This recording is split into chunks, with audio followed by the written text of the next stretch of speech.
माटी के सोंधी महकाइल, गेहूं के बाली लहल लहैल, मन में उमंग छलैल। आंगन में चिन्हा पड़ल, लइका पुरुष सब जुटले, खेतवा के मेड़ पर सुख दुख सब बैठले।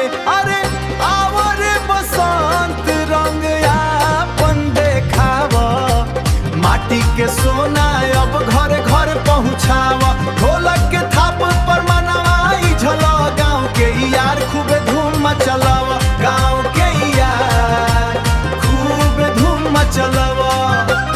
पक्की सड़क पर साइकिल के घंटी बाजे, चलक के धुआं में सपना सब साजे।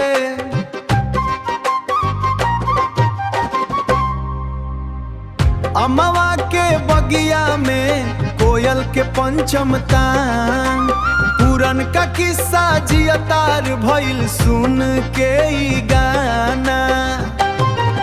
अरे आवरे बसंत रंग आपन देखावा, माटी के सोना अब घर घर पहुँचावा। ढोलक के थाप पर मनवाई झला, गाँव के यार खूबे धूम मचलावा, गाँव के यार खूबे धूम मचलावा। ई माटी ई गाँव हमर जान हवे, हमर जान हवे, हमार पहचान हवे।